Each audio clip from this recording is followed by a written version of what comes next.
Hello, my name is Jacqueline. 34 is a strange age. You're no longer searching for yourself, yet you don't feel like you've found everything. For several years now, I've been working as a product manager at a large IT company. The work is challenging, but it's fulfilling and, importantly, pays well. For a long time, I saved up, crossing out every unnecessary expense from my budget, setting aside bonuses and overtime pay, and then, 2 months ago, I finally fulfilled a dream that had lived inside me for almost my entire adult life. I bought a house, my own, real house, with 4 bedrooms, a bright living room, and a huge backyard where I could grow flowers, grill meat in the summer, and maybe, one day, put up a swing set for children. When I first crossed the threshold, the air inside seemed special to me, a mixture of fresh paint, wood, and the promise of a new life. I fell in love with it instantly, as if it had always been waiting for me. For 2 months, I lived in a state of near elation. Every day I'd return from work, kick off my shoes by the door, and after making tea, would sit right on the floor, studying the walls and imagining what the furniture would be like. With cautious excitement, I selected a sofa of the perfect shade, searched for mirrors and paintings, ordered light fixtures. In every little thing, I wanted to express myself, to make the house an extension of my character. Cozy yet confident, without ostentatious luxury, with a sense of measure and taste. I have parents, they're in their 60s, and a younger sister, Megan, who is 31. Our family was always peculiar. I never doubted my parents' love, but they distributed it unevenly. Megan was always their favorite. Since childhood, ever since she learned to bat her eyelashes and cry at the right moment, they bought her the best toys, paid for her education, helped her with housing. And to me, you're so independent you'll manage. When Megan entered college, our parents paid for everything, from tuition to apartment rent. Her wedding was large scale, with live music and white tents in the garden. My life, however, was built differently. I started working at 16, fixing neighbors' computers, helping people with their frozen programs, saving every penny I earned for the future. I knew, if I wanted to study, I'd have to do it on my own dime. And yet, when it was time for me to enroll, my parents unexpectedly gave me $30,000, a gesture I never saw coming. A scholarship covered part of the costs, and I made up the rest with side jobs. After graduating from a college in another state, I returned home only briefly, just for a couple of months to catch my breath. Then I left, got a job at the very company where I work now, and rented an apartment. A small but cozy one, where I lived for many years, saving up for my own house. All that time I lived according to a strict plan, where every dollar had its purpose. Meanwhile, my parents continued to help Megan and her husband, Jake. They paid their rent, gave them money for incidental expenses. They still saw in her that little girl who couldn't manage without support. I tried not to pay attention to it. Everything I had achieved was my own doing, and I was proud that I had managed to build my life with my own hands. When the house was finally ready, I decided to invite my family over, let them see how I live, how everything turned out. They knew I had bought a place, but they had never visited me. And so, last Thursday, after work, they came over. Mom, Dad, Megan, and her husband. I opened the door and immediately noticed their faces change. My parents' gaze became focused, as if they were trying to assess how much everything cost. Megan slowed her pace, looking around. I smiled, feeling a slight sense of triumph. I led them through the rooms, showed them the living room with new hardwood floors, the soft sofa the color of sea salt, the windows that let in a golden light in the evening. Megan went upstairs to look at the bedrooms while my parents stayed with me. When she returned, there was something subtly sharp, almost pained in her eyes. "Why do you need so many rooms?" she asked without smiling. "You live alone," I replied calmly. "I won't always be alone. Someday I might get married, or just, I might want to have people stay over. I always dreamed of a big house." I saw a flash of envy in her eyes, not the kind born of anger, but a quiet, sticky one that makes both parties uncomfortable. Mom came over, gently put her hand on Megan's shoulder and said, "Don't worry, sweetie. Everything will be fine." I didn't understand what she meant. Why comfort her? Everything was fine as it was. They left soon after, and I thought that was the end of the story. I had shown them my house, they had seen that I was doing well, and now we could move on, without the old resentments. 2 weeks passed. The house developed its own rhythm, the smell of coffee in the mornings, the sound of music from the speakers in the evenings, the rustle of curtains in the wind. And then I decided it was time for a real housewarming party. I sat down at my laptop and sent out invitations to friends, colleagues, relatives, including, of course, my parents and Megan. The day of the party arrived, the one I had prepared for with joy, almost with reverence. Since morning, I had been rushing around the house checking every detail, that the candles were straight, the glasses sparkled, the food was presented beautifully, and the music was just loud enough not to interfere with conversation. The very air in the house seemed to hum with anticipation, a mix of scents from fresh pastries, champagne, and something new, fragile, barely perceptible, like the beginning of a good memory. The first guests started arriving around 6.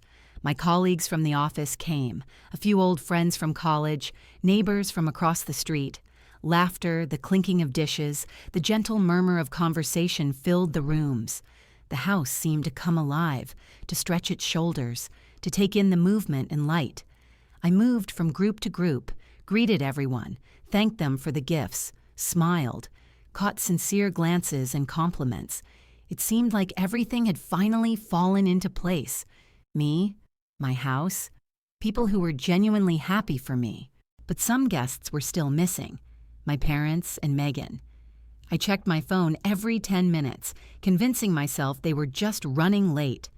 By 6:30, I had almost given up hope, but a message finally came from Mom. "Dad and I aren't feeling well. My blood pressure is up again. We're being difficult. Sorry, we can't make it." I reread those lines several times. Not a word of regret, not a single wish for luck, just, "We're not coming." Disappointment stung, but to be honest, I wasn't surprised. They never knew how to rejoice in my victories. It was as if every success of mine was a reminder to them that their beloved daughter, their soft, helpless Megan, was left in the shadows. I tried to put it out of my mind. The evening was going wonderfully. The music got a little louder. Someone proposed a toast. Someone opened a second bottle of champagne. I was standing by the table when I heard the sound of the front door opening. I turned and froze. Megan and Jake were standing on the doorstep. They had suitcases in their hands, real heavy travel suitcases. I blinked, not believing my eyes. "Hey guys," I forced out, "is that luggage?" Megan smiled broadly, almost deliberately cheerfully. "Mom said we could live with you. We're moving in. Where's your best bedroom? We need to bring our stuff in." I couldn't find the words right away, probably because they simply couldn't form in my head when the world suddenly stops obeying logic. "What?" I whispered. "You're moving in? Right now?" But Jake was already heading upstairs, dragging the suitcases as if this had really been planned. I followed him, feeling a heavy, dull beat of anger rising in my chest. He went straight into my bedroom, the one where everything had been chosen with love and taste, where every pillow was in its place, where it smelled of fresh linen and lavender. "What are you doing?" I asked. "Getting settled," he replied calmly without even turning around. Megan appeared behind me. She was already opening one of the suitcases, taking out neatly folded clothes. "You'll need to move your things out of here," she said without a trace of embarrassment. "This is our room now." I stood frozen. Downstairs, beneath us, the party was in full swing. Someone was laughing, someone was slamming the refrigerator door, someone was calling my name. But it all sounded distant, as if through a wall of water. "Megan," I finally exhaled, "you can't just move into my house without asking me." "Mom already arranged it," she replied, shrugging. "Don't worry, it's temporary." I went back downstairs, trying to keep my composure, though my hands were trembling. I smiled, pretending everything was under control. People asked where I'd disappeared to, and I answered, "Everything's fine. Just a little mix-up." On the porch, I took out my phone and called my mom. The call rang for a long time, but she didn't answer. 5 minutes later, a message came. "Don't make a scene. Megan deserves this house no less than you. She'll live with you until she saves up for her own place." I reread those words several times until my fingers began to shake. Deserves my house. The very one I had paid for over the years, where every detail was the result of my efforts, sleepless nights, working weekends. It felt like the wind was knocked out of me, but there was still laughter all around and I couldn't afford to break down. I went back inside, pulling a smile over my face like a mask. Laughter, light, music, everything blurred into a chaotic kaleidoscope. Megan and Jake had already come downstairs, as if nothing unusual had happened. They were talking to my guests, joking, telling stories, as if they were the full-fledged hosts of the evening. And then something happened that finally knocked me off balance. People started praising the interior, the furniture, the decor, and Megan, my Megan, began claiming every detail for herself. "Oh, I asked Jacqueline to buy these curtains," she was saying to my colleague, Sarah. "We took a long time choosing. I insisted on this color." "And I picked out the sofa," she said with a smile to my neighbor, Tom. "It fit in perfectly, don't you think?" I stood nearby, smiling, feeling everything boiling inside me. My space, my life, my pride. Everything was turning into a stage where Megan was playing the hostess, and I was an accidental guest. But even through that rage, cold and blinding, a quiet, steely resolve began to grow inside me. I won't let them stay. Not for a day. Not for a night. I worked too long and hard for this house to become mine. And now, even if I have to turn everything upside down, I won't let my family take away what I built myself. The party ended closer to 11. The house gradually grew quiet, the sounds of laughter and conversation dissolving in the air like steam after rain. Glasses, gift wrap, discarded napkins were left on the floor, traces of the past fun, which now seemed almost unreal. I closed the door behind the last guest and allowed myself to exhale. It seemed the noise had subsided not only in the house, but inside me as well. I went upstairs, tired but satisfied. The evening, despite everything, had been a success. However, the moment I opened the bedroom door, a quiet, muffled sound, a mixture of surprise and despair, escaped my chest. The room, my personal fortress, the place where I felt most at home, now looked alien. Megan's clothes were neatly laid out on the bed. In the closet, where my dresses used to hang, now hung her blouses and suits. In the bathroom, their toothbrushes, cosmetics, Jake's razor. In my house, in my bedroom. They had settled in as if they had always lived there. I stood in the middle of the room, unable to move. Every object, everything seemed like a mockery. They had even placed a family photograph on the nightstand, their wedding picture, the smiling faces now seeming to mock me.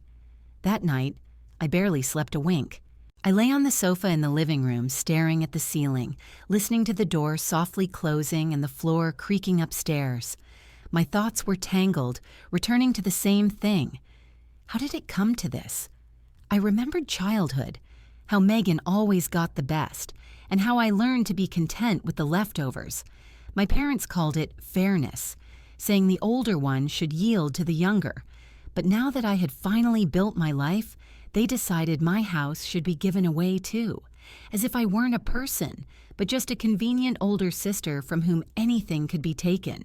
But this time, it would be different. This time, I had a plan. At dawn, I got up. My head was heavy, but my thoughts were crystal clear. Megan and Jake were in the kitchen, in their robes, drinking coffee from my mugs and talking in low voices. Their calmness infuriated me. They looked absolutely confident, as if everything was settled. "We need keys," Megan said without looking up. "We're both leaving for work soon and we'll be back before you. We don't want to be stuck outside." I tried to speak evenly. "Of course. I just need to get copies made. We'll figure out how to hand them over." She rolled her eyes as if I were a capricious child. "Fine, just don't drag it out." They finished their coffee and left without saying goodbye. The car pulled out of the driveway and silence reigned in the house again. I stood by the window watching their silhouettes disappear around the corner, and then, without wasting a second, I picked up the phone. "Hi," I said to my boss. "A family matter has come up. Can I take a day off today?" "Of course, Jacqueline," he replied with concern. "I hope everything is all right." I smiled. Everything will be all right soon, I thought. First, I went up to the bedroom. I started packing everything they had unpacked. Shirts, makeup bags, jewelry, chargers, even their ridiculous family photo frame. I packed the items carefully, almost methodically, as if performing a cleansing ritual. Soon the suitcases were by the door again, closed, silent. Then I dialed the number for a courier service. "I need to send a few suitcases to an address across town," I said. When the driver arrived, I helped him carry the luggage to the car. Before closing the trunk, I stuck a note to one of the suitcases. It had just a few lines. "Don't make a scene. I won't allow parasites to live in my house. Let them stay with you." My handwriting was firm, neat, as if I were signing an important document. As the car drove away, I stood on the porch feeling a strange sensation, a mix of liberation and a tremor, as if I had just done something grand and irreversible at the same time. It took less than an hour for my phone to explode with calls. First Mom, then Dad, then Mom again. I didn't answer. Messages poured in one after another. "Jacqueline, how could you be so cruel? You threw your sister out. She has no roof over her head now. This is a disgrace. We didn't raise you this way." I just turned off the sound. Let them scream. Let them write. After a while, Megan started calling. I watched as my phone screen lit up with her name again and again. Then a message came. "What the hell is wrong with you? Where are our things?" A minute later, another one. "We terminated our lease. Mom said we could live with you. We have nowhere to go." And then, "You're ruining our lives over some nonsense." I looked at the screen for a long time, then typed a short reply. "You can live with Mom and Dad until you find a new apartment." And without a second thought, I blocked all their numbers. The phone fell silent. A quietness set in, real, deep, like after a storm. The next 2 weeks felt like a dream. In the morning, I woke up in silence, made coffee, and listened to the floorboards creak, not from strangers' footsteps, but just from the wind. In the evening, I read on the porch, watching the sun set behind the trees. No calls, no tears, but we're family. Just me and my house.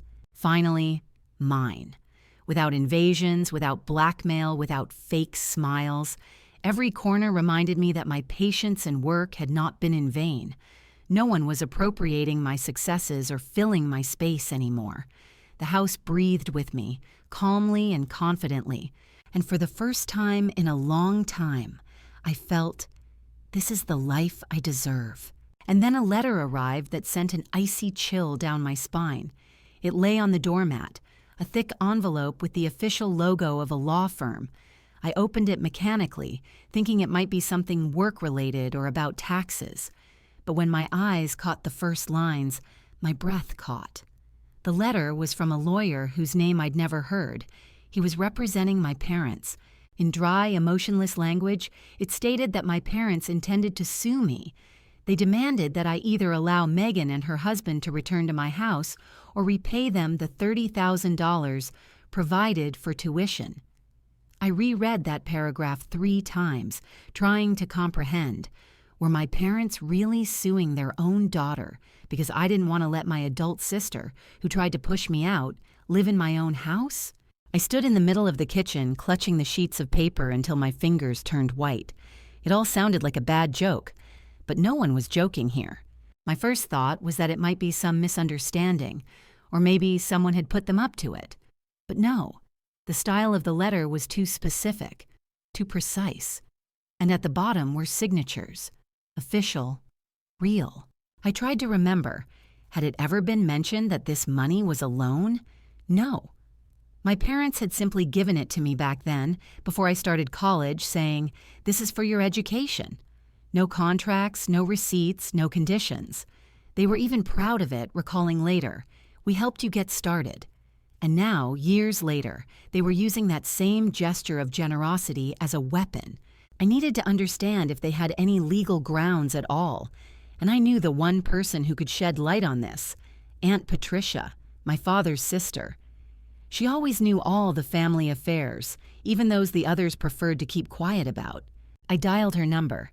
"Aunt Patricia, I need to ask you about the money my parents gave me for college," I began, trying to speak calmly. "What about it, dear?" Her voice was habitually warm, but I caught a note of wariness. "Do you know where it came from?" A pause hung in the air, and in that pause I already felt I wasn't going to like the answer. "You don't know, do you?" she said quietly. "That money wasn't from your parents, Jacqueline. It was your grandmother's inheritance." The words hit me like a slap. "What?" "When your grandmother died, about a year before you finished high school, she left savings to your parents with the request to use half for your education and half for Megan's education. It was all recorded in the will." I froze. "So, you mean those $30,000 weren't their money?" "Exactly," Patricia replied. "They were simply giving you your share." I felt my throat go dry. "Do you have proof?" "Yes, I have a copy of the will. Your father sent it to me for safekeeping once. I'll email it to you." 20 minutes later, the email arrived. I opened the attachment and a scanned copy of the document appeared before my eyes. Everything was clear and precise. Half of the funds were intended to cover the educational expenses of the granddaughter, Jacqueline. The second half, for the granddaughter, Megan. Notary signature, date, seals. I sat looking at the screen, and for the first time in a long while, I felt not anger, but something like weary relief. The truth was finally laid bare. The next day, I made an appointment with a lawyer. His office smelled of paper, coffee, and confident silence. I laid out the documents in front of him, explained the situation, showed him the copy of the letter from my parents and my grandmother's will. He listened attentively, without interrupting, and then unexpectedly laughed. Briefly, but sincerely. "Sorry," he said, "it's just incredible. Your parents have absolutely no grounds. First, that money was your inheritance to begin with. They were simply executing your grandmother's will. Second, even if it were their personal funds, such parental gifts are not subject to repayment. It's not a loan, it's a gift. And finally, they certainly can't demand that you provide housing for your sister. This is your property." I felt a weight lift from my shoulders. "So there's nothing to worry about?" "In a legal sense, nothing," he confirmed. "But I can draft an official response letter to put a stop to their pressure tactics." A few days later, the lawyer prepared the response. The letter was extremely correct but firm. My parents had no legal grounds for their demands, and their actions could be considered harassment. It was sent to the lawyer who had signed that first letter. After that, silence. No new threats, no calls about lawsuits, just a strange feeling of emptiness, as if the storm had passed but left scorched earth in its wake. But I relaxed too soon. 2 months passed. One evening, Aunt Patricia called. There was something anxious in her voice. "Jacqueline, dear, I have to tell you something," she began uncertainly. "What's wrong?" I asked. "It's about your parents and what they're telling people." I tensed up. "What exactly?" A pause, and then words that made my blood run cold for the second time in these months. "They're telling everyone that you promised Megan she could live in your house," my aunt said, "and then you threw her out because you tried to seduce Jake and he rejected you." I nearly dropped the phone. My fingers went numb and my breath hitched, as if someone had invisibly squeezed my chest. "What are they saying?" I barely whispered, feeling a slow horror rising within me. "They claim," Aunt Patricia sighed, "that you had some unhealthy obsession with Jake, that you tried to flirt with him, and when he rejected you, you threw them both out of the house in retaliation." For a second, the room became too quiet. Even the ticking of the wall clock suddenly seemed loud, irritating. I simply couldn't believe what I was hearing. "What?" I exhaled. "They are seriously saying this?" My parents, the people who once taught me to distinguish good from lies, were spreading vile, humiliating slander about me. Parents who were supposed to protect my name had turned it into a weapon against me. "Aunt Patricia," I said, feeling a wave of anger rising in my chest, "you know that's not true." "Of course I know, dear," she replied softly. "I know who you are. I know it's all a lie. But they're telling this to everyone who will listen. Even at the last family gathering, they repeated this story as if it were an established fact. I closed my eyes. Everything inside me was seething. It was one thing when the family manipulates, when you're accused of ingratitude, selfishness, or even coldness. But this was vile. This was betrayal in its purest form. That night, I sat for a long time in front of my laptop, staring into the empty chat window on social media where I used to message my mother. And finally, I wrote, "You must publicly refute the lies you're spreading about me," I typed, feeling my resolve grow with each letter. "If you don't, I will sue you for defamation. I've already consulted a lawyer. Your actions are illegal and can have serious consequences." I pressed send. The message flew off, not just a text, but a boundary I had finally drawn. And this time, I knew I wouldn't back down. There was no reply that evening, nor the next day. But 3 days later, Aunt Patricia called. "Jacqueline," she said with a tone that held a mixture of relief and amazement, "your mother held a family dinner, gathered everyone, and confessed." Confessed? I couldn't believe my ears. Yes, she said she made it all up. Admitted that she invented those stories about you and Jake because she was angry at you for throwing Megan out. Said she went too far and wanted revenge. For a few seconds, I was speechless. At first, I was overcome with relief, heavy like after a long illness. Then came another feeling, disgust. "What did the others say?" I asked when I could speak. "They were in shock," my aunt replied. "No one could believe your mother was capable of going that far. Many of them stopped communicating with them after that." I sank onto the sofa and stared into space. The lie they had released into the world had come back to them, like poison in a vicious circle. And yet I felt no joy. I didn't want a war with my own family. I didn't want destruction. I just wanted them to stop using me, to stop ignoring my boundaries, to stop seeing me as a tool for someone else's comfort. The following months were the calmest in many years. The silence finally ceased to be ominous. It became cozy. I came home from work and enjoyed not having to tolerate anyone, not having to please anyone. No one knocked on my door with suitcases and a self-righteous air. I focused on my work. Without the family drama, it was as if I had woken up. I became more efficient, more confident, calmer. A few months later, my boss called me into his office and offered me a promotion. I was now a senior product manager. My salary almost doubled. I invested part of the money into improving the backyard. I ordered landscape design, installed a hot tub under a wooden pergola. In the evenings, I sat there, listening to the quiet murmur of the water. And for the first time in many years, I felt that this place was truly mine, my house, my fortress. Around the same time, Marcus appeared in my life. We met at a conference where I was giving a talk.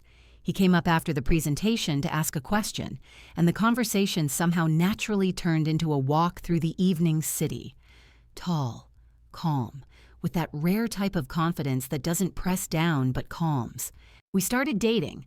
6 months flew by unnoticed. Marcus knew my story. I told him everything when I felt I could trust him. He listened silently, then shook his head. "Wait, your sister just showed up and tried to move in with you? Without permission? With her bags?" He couldn't believe his ears. "Yes, exactly," I replied, and my parents supported it. He was silent for a long time. "That's insane, Jacqueline.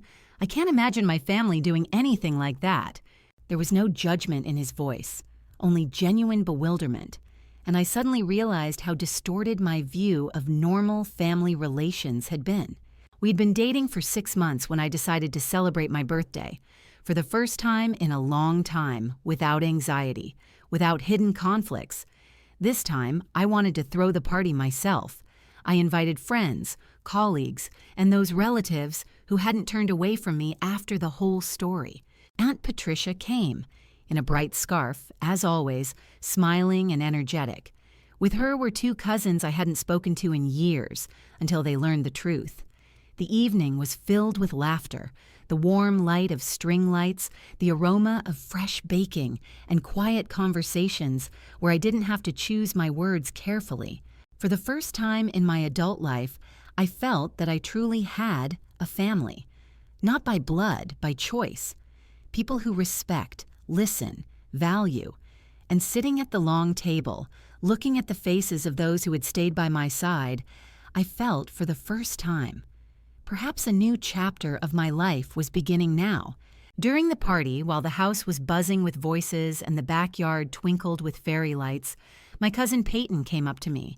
She looked a bit nervous, as if she was about to say something she'd been holding back. "Jacqueline, can I have a minute?" she whispered, leading me aside, away from the general merriment. We moved to a corner of the kitchen where the aroma of baked tartlets and fresh coffee wafted. Peyton sighed, lowering her voice. "I need to tell you something about Megan and Jake." I crossed my arms, not knowing what to expect. Every mention of them still evoked something unpleasant inside me. She hesitated, choosing her words. "Having financial difficulties. After you, kicked them out, they had to rent a very cheap apartment. They say they only eat instant ramen, save on everything. Don't go out anywhere." I shrugged. "That's not my problem, Peyton." "I know," she replied hastily. "I'm not justifying them. I just thought you should know. By the way, your parents aren't helping them anymore." I frowned. "Really?" "My mom said that yours, stated outright, 'We won't bail Megan out anymore. Let her learn to stand on her own 2 feet.'" I didn't answer right away.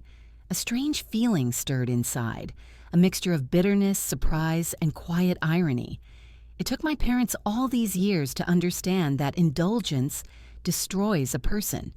And now, when I had distanced myself from them, they finally learned what I had been trying to convey all this time. "Funny, isn't it?" I said, smirking. "They had to lose one daughter to stop crippling the other." Peyton nodded and, patting my hand, went back to the guests. A few weeks later, I ran into Jake. It happened in a grocery store between the aisles of cereals and sauces. He was standing by the milk fridge in a gray hoodie and worn-out jeans. When he noticed me, his eyes widened, and then, as if making up his mind, he approached. "Hi, Jacqueline," he said, smiling awkwardly. "Can I have a minute?" "Sure," I replied cautiously. He scratched the back of his head, avoiding eye contact. "I want you to know, moving into your house, that wasn't my idea," Megan insisted. "And your mom did too. I thought it was wrong from the start." "Then why didn't you say anything?" I asked. He gave a bitter laugh. "Because Megan would have made my life hell. You know what she's like. She was sure that house should be hers. Said your parents always loved her more, and you just got lucky." I shook my head. "Life isn't about compensation, Jake." "I understand that now," he said quietly. "And to be honest, we're managing. It was tough, but it's better now. We're learning to live on our own, without handouts." For the first time in a long while, I felt not irritation toward him, but something like respect. He seemed to genuinely want to pull himself out of that web. "Glad to hear it," I said, and he nodded in farewell, as if putting a period at the end of an old story. A year had passed since I bought the house. It seemed symbolic, a full circle. I decided to mark the anniversary of my new beginning by throwing a small party. Not for show, not to prove anything to anyone, just for myself. Marcus helped me organize it. We made a list of 30 people, friends, colleagues, those who had become my real support. In the evening, the house filled with light and laughter. Music played in the kitchen, lanterns shimmered in the garden, and everywhere were faces reflecting sincere warmth. I stood by the window with a glass of champagne, watching Marcus tell Peyton something and laugh with her. A colleague walked by, complimented the hot tub, someone proposed a toast, and I suddenly caught myself feeling a sense of calm, pure, even, without a shadow of anxiety. Looking back at everything I had been through, I understood that I had lost a lot, but in return, I had gained something more valuable than any connection: peace of mind and self-respect. For a long time, I thought family was an obligation, that parental and sisterly love had to be earned, that if I tried hard, helped, yielded, then at some point they would start seeing me as an equal. But life taught me otherwise. A real family isn't those who demand, but those who support. Not those who destroy, but those who help build. Yes, somewhere deep down I still wondered, would my parents ever apologize? Would Megan ever admit she was wrong? But I stopped waiting. because even if it never happened, I no longer needed their acknowledgement. I had built a life I was proud of myself, a house filled with light, a job that felt meaningful, and relationships based on respect, not duty. My career was progressing rapidly. After the last promotion, I was entrusted with a new project, and for the first time, I felt I was where I was supposed to be. Marcus and I grew closer. He introduced me to his parents, and I saw what a healthy family looked like, without hidden barbs, without competition, without playing the victim. And observing them, I understood. I deserved such a life, too, without fear, without manipulation, without guilt.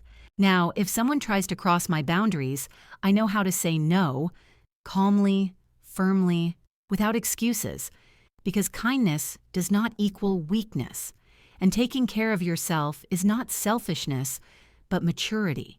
I went through fire and survived, and now every spark of light in my house is a reminder that I have finally learned to choose myself.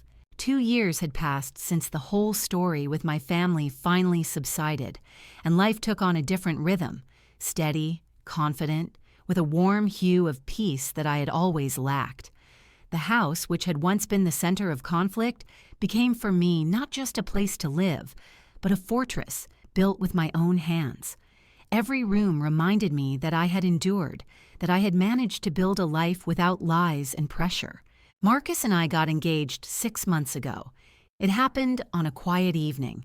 He invited me into the backyard where the air smelled of jasmine and the light from the string lights reflected in the water of the hot tub. On a small table stood a bottle of champagne, 2 slender candles, and a bouquet of white lilies, my favorite. When he got down on one knee, I was speechless for a moment. Everything was simple and perfect. No pomp, no pretense, just us and the space I had created to breathe freely. We decided to have a small wedding in the spring, without the gaze of outsiders, without those who once made me feel guilty for my own happiness. Only friends who had become family and a few close relatives who had stood by me through all the trials. We dreamed of a ceremony outdoors, in the garden behind the house where it all began, without falseness, without loud toasts and drama. Meanwhile, my career was skyrocketing. I was promoted to Director of Product Development. Now I had my own team of 12 people. I noticed how the skills I gained fighting for my own boundaries helped me at work, too. I knew how to listen but didn't allow myself to be manipulated. I knew how to demand results without suppressing others. My employees respected me because I was fair and consistent. About once a month, Aunt Patricia called. She remained my link to the past, telling me what was happening with my parents and Megan. Most of the news was predictable, almost tiresomely the same. "Your parents are still angry," she said one evening. "It bothers them that you've cut them off from the family. They're trying to convince everyone to talk to you, to arrange a reunion." "And what do you tell them?" I asked. "That you're living peacefully and happily," she chuckled. "And if they want to change anything, they should start with apologies, not demands." She also mentioned Megan. Things are the same with her and Jake, still in that same small apartment. Financially, they seem to have scraped by, but Megan is angry. Keeps saying it's unfair, that your house rightfully should have been hers. I sighed. It was almost amusing how she continued to be angry about something that never belonged to her in the first place. Some people, it seems, never learn to let go of their sense of entitlement to someone else's life. A month passed, and one evening my phone rang. The screen showed a name I didn't expect to see. Jake. I answered after a short pause. "Hi, Jacqueline." His voice sounded restrained, almost awkward. "I know this is strange, but I need to discuss something." "What's wrong?" "Megan and I are getting a divorce." I wasn't surprised. Their marriage always seemed more like a transaction than a union. "I'm sorry to hear that," I said. "Thanks. It's just, a lot has come out during the divorce process, especially regarding your house." Megan admitted that she never planned to move out. She wanted to stay there forever. Thought that if she lived there for a couple of months, got some form of tenancy, she could make your life unbearable so you'd just give up. I froze. "What did you just say?" I asked, feeling the blood drain from my face. "That's exactly it. She said it was the plan, to establish residence and then use legal means to complicate eviction. And he paused, as if gathering courage. Your mom knew about it. I was utterly sickened. My own mother had been part of a conspiracy aimed at depriving me of my home, the home I bought with my own money, earned through sweat and pain. Jake, why are you telling me this now? I asked hollowly. Because I'm ashamed, he replied after a short pause. I knew it was wrong. I could have stopped her, but I didn't. I was too weak. And you didn't deserve that. Not from your sister, not from your parents. When the call ended, I sat in the living room for a long time, not moving. The soft lamplight reflected in the window. The room seemed unrealistically calm, and this contrast made everything that had happened seem even more wild. I remembered the day I packed their things, how my heart pounded, how my hands shook when I closed the door behind them. Back then, I thought I was just saving myself from chaos, but now I understood. I was literally saving my home from being stolen. If I hadn't stood my ground then, if I had yielded even a little, they would have stayed. Gradually, everything would have shifted into a gray area where truth and lies mixed, and I would have found myself in the role of the guilty one again. A cold realization washed over me. It could have ended differently. I went to the window and looked out into the yard. The hot tub shimmered quietly in the moonlight, a symbol of my labor, my independence. I remembered standing by it when Marcus proposed, and I thought that perhaps fate doesn't so much take away as it tests whether you're ready to defend what is rightfully yours. A few weeks later, I received a letter that I almost threw away without reading. The envelope looked harmless, but as soon as I unfolded the pages, they exuded something familiar. That viscous mixture of guilt and calculation I knew all too well. The letter was long, 3 pages of small handwriting, and began with neat apologies.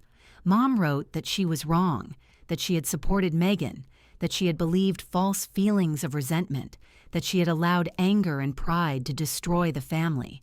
The first line seemed to promise cleansing, but the further I read, the more clearly I understood. This was not repentance, but an attempt to play the old game again. On the second page, her words were already losing their softness. She asked me to forgive and forget, so that everything could be like before, so that we could be a family again. And a bit lower, she added that she and Dad were getting older, that they wanted to mend relations before it's too late. And in these phrases, I heard not warmth, but anxiety, as if she was hurrying not to lose me, but the last chance to control me. When I reached the third page, it became clear. All this 3-page sentimentality had a very earthly purpose. She mentioned in passing that since the relatives learned the truth and stopped helping them, their affairs had taken a turn for the worse. Their income wasn't enough. Expenses were growing, and it would be so nice if I, now so successful and well off, could occasionally support my parents. I reread that paragraph twice, not believing my eyes, and then slowly, with an almost physical sense of relief, fed the letter into the paper shredder and watched the strips of paper disappear under the blades. Some people don't change. Even when they ask for forgiveness, they do it in a way that lets them keep their old habits. In the evening, Marcus found me in the yard. I was sitting in the hot tub, looking at the stars and listening to the water quietly lapping over the edge. He came over, sat on the edge of the tub, and noticing the look on my face, asked if everything was all right. I handed him a glass and said quietly, "Mom sent a letter." He frowned. "Anything serious?" "Something like an apology, something like manipulation, something like a request for money." Marcus shook his head and asked if I was going to respond. I laughed, a short, joyless laugh. Not for a second. Then I added more softly, "Some relationships are too toxic to save, even if it's family." He was silent, giving me space for words, and finally asked, "Do you ever regret cutting them off?" I thought about it, looked at the reflection of the moon in the water, at my house standing behind us, reliable, warm, mine, and answered, "No, my life is cleaner. without constant drama, without guilt, without pressure. I'm happy. I'm stronger than I've ever been, and I have you." He smiled, touched my hand, and said quietly, "And that's all that matters." A month later, we had an engagement party at our house. We set up tables in the backyard, hung fairy lights, lit candles, and the house filled with laughter, the clinking of glasses, and the gentle murmur of conversation.